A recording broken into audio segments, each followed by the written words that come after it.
गरीब की ठंडी बर्फ। गरीब राहुल लंगड़ा था, जिस वजह से वो कोई काम करने में सक्षम नहीं था। इसलिए गरीब राहुल ठंडी बर्फ बेचने का काम किया करता था। वो अपने छोटे से घर में बीवी नताशा और 7 साल की बेटी अंजलि के साथ रहा करता था। बर्फ बेचकर वो अपने घर की आर्थिक स्थिति चलाया करता था। ऐसे ही एक रात वो बर्फ बेचकर घर आता है, जहाँ उसकी बीवी उससे कहती है, आज फिर अंजलि पनीर सब्जी खाने की जिद कर रही थी। कह रही थी कि उसे दाल चावल नहीं खाने। तुमने क्या कहा फिर? क्या करती, उसने मुझे इतना परेशान कर दिया था कि मुझे उसे डांटना पड़ा। रोते रोते सो गई है, खाना भी नहीं खाया उसने। नताशा, अंजलि अभी बच्ची है, उसे इतनी समझ नहीं है। तुम क्यों उसे छोटी छोटी बात पर डांटती रहती हो? डांटू नहीं तो क्या करूं? प्यार की बात तो उसे समझ में भी नहीं आती। अब उसे कौन समझाए कि हम गरीब हैं, जैसे तैसे करके बर्फ बेचकर घर चला रहे हैं। कई बार तो बर्फ बिकती भी नहीं है और सारी बर्फ गल जाती है। बर्फ की तरह हमारी उम्मीद और हमारी कमाई भी ठंडे बर्फ के पानी में चली जाती है। नताशा की ऐसी बातें सुनकर राहुल कुछ नहीं कहता, चुपचाप खाना खाकर सो जाता है। अब हमेशा की तरह अगली सुबह भी राहुल मार्केट से 3 बर्फ की सिल्लियां लेकर आता है और उसे मार्केट में बेचता है। अरे राहुल भैया, आखिर कब तक ठंडी बर्फ बेचोगे? अब तो लोगों के घर में फ्रिज आ रहे, कुछ दिनों बाद लोग तुमसे तुम्हारी बर्फ खरीदेंगे भी नहीं। बहन, अब जो भी है, जैसा भी है, इसी से कमाई होती है। इसी से मैं अपने बीवी बच्चों का पेट भर पाता हूँ। और अगर ये काम भी नहीं करूँगा तो अपने बीवी बच्चों को कैसे पालूंगा? अरे भैया, ये ठंडी बर्फ बेचने से तो अच्छा है तुम किसी फैक्ट्री में काम कर लो। तुम कहो तो मैं अपने पति से बात करूं, तुम्हें लगा देंगे किसी फैक्ट्री में काम पर। बहन, तुमने मेरे बारे में इतना सोचा, मेरे लिए वही काफी है। भैया, मैं तो बस तुम्हारी मदद करना चाहती थी। अब तुम्हें मेरी मदद की जरूरत नहीं है तो क्या कर सकते हैं। मैं समझता हूँ कि तुम मेरी मदद करना चाहती हो, पर ऐसा नहीं है जैसा तुम समझ रही हो। अरे हाँ भैया, तुमने तो बिल्कुल सही कहा। मैं तो भूल ही गई थी कि तुम लंगड़े हो। फैक्ट्री में भी तुम मशीन नहीं चला पाओगी और ना ही कोई काम कर पाओगी। खैर, मुझे बर्फ दे दो, घर पर कुछ मेहमान आए हैं। इस तरह से वो औरत राहुल को ताना देकर वहां से चली जाती है। अब इसी तरह से कुछ दिन बीतते हैं और गांव वाले उसे उसकी गरीबी का हर समय एहसास दिलाते। क्यों राहुल भैया, बर्फ बेचते हो और खुद ही गर्म पानी पीते हो? क्या फर्क पड़ता है भैया, गर्म पानी पिए या ठंडा पानी? मटके का पानी वैसे ही ठंडा रहता है। अरे तुम ठंडी बर्फ बेचते हो, उसमें तो तुम्हारी अच्छी कमाई होती होगी, तो फ्रिज क्यों नहीं खरीद लेते? फ्रिज खरीदने पर तुम्हारे 2 फायदे हो जाएंगे। एक तो घर में फ्रिज आ जाएगी, दूसरा तुम्हें बाहर से ठंडी बर्फ खरीद कर मार्केट में नहीं बेचना पड़ेगा। भैया, भगवान ने चाहा तो वो दिन भी बहुत जल्दी आ जाएगा।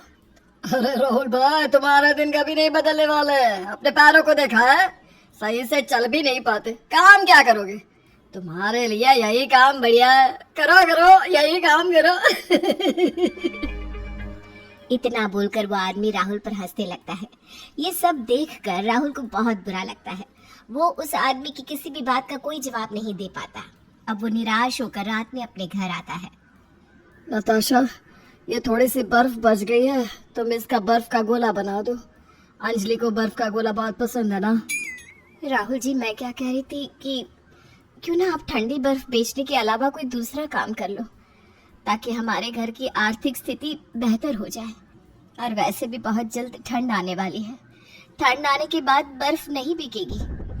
नताशा, तुम जानती हो ना कि मैं खुद भी चाहता हूँ कि मेरे घर की आर्थिक स्थिति सुधरे, लेकिन मेरी हालत ऐसी है कि मैं कोई दूसरा काम कर ही नहीं सकता। नहीं जी, मेरे कहने का मतलब वो नहीं था।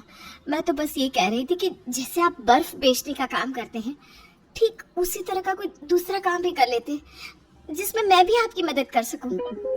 नताशा राहुल से बात करते हुए अंजलि के लिए बर्फ का गोला बनाती है। अंजलि बर्फ का गोला देखकर बहुत खुश होती है और अपने पिता से कहती है, पापा, आप बर्फ क्यों बेचते हो? कोई दूसरा काम क्यों नहीं करते? आपको पता है सभी बच्चे मेरा मजाक उड़ाते हैं। अरे क्यों बेटा, क्या कहते हैं तुम्हारे सारे दोस्त? सारे दोस्त मेरा मजाक बनाते हैं और कहते हैं कि इसके पापा तो गरीब है, वो बर्फ बेचने के अलावा कोई दूसरा काम नहीं कर सकते क्योंकि आप मेहनत करने से डरते हो। बेटा, तुम्हें भी लगता है कि तुम्हारे पापा मेहनत करने से डरते हैं? नहीं पापा। तो बस लोग क्या कहते हैं भूल जाओ उसे। और आज तुम्हारे पापा तुमसे वादा करते हैं कि आने वाले कुछ दिनों बाद जो इंसान तुम्हारा मजाक बना रहा है ना, वो तुम्हारे साथ रहना चाहेगा। पर पापा, वो दिन कब आएगा? मुझे बिल्कुल भी अच्छा नहीं लगता जब लोग आपका और हमारा मजाक बनाते हैं। मुझे तो कभी कभी लगता है कि ऐसा दिन कभी आ ही नहीं सकता। अंजलि की ये बात सुनकर नताशा और राहुल को बहुत बुरा लगता है। राहुल अपने पैर को देखते हुए अपनी बीवी से कहता है, काश कि मेरे पैर ठीक होते तो मैं भी मेहनत मजदूरी करके अपनी बेटी की अच्छी परवरिश कर पाता। शायद मेरे कुछ और काम करने पर मेरे बेटी के दोस्त उसका मजाक नहीं उड़ाते। राहुल जी, इससे पहले भी तो आप मेहनत मजदूरी करते थे ना। क्या हुआ अगर आज आप लाचार हैं और ठंडी बर्फ बेच रहे हैं? एक दिन आएगा जब हमारी आर्थिक स्थिति भी ठीक हो जाएगी और तब उन सभी के मुंह पर ताला लगेगा जो अभी हमारा मजाक बना रहे हैं। नताशा राहुल को दिलासा तो देती है, पर राहुल के दिलो दिमाग में सिर्फ अंजलि की बातें घूम रही थी और उन सभी गांव वालों का चेहरा जो राहुल के सामने आ रहा था, जो उसकी गरीबी का मजाक बनाते थे और उसके काम का भी। इस तरह से तो सब मेरी बेटी और बीवी का मजाक बनाएंगे। मुझे और मेहनत करनी होगी। इतना सोचकर राहुल अगले दिन बर्फ बेचने के लिए मार्केट में जाता है और मार्केट में हर किसी को देखता है। ये मार्केट कितनी बड़ी है, यहाँ कितने बड़े बड़े लोग आते हैं। क्यों ना मैं भी अपनी कोई छोटी सी दुकान खोल लूं और उसी दुकान में अपनी ठंडी बर्फ बेच दिया करूंगा। साथ ही कुछ ऐसी चीजें भी जो इस मार्केट में कोई नहीं बेचता। इस तरह से राहुल अपनी खुद की दुकान खोलने की सोचता है।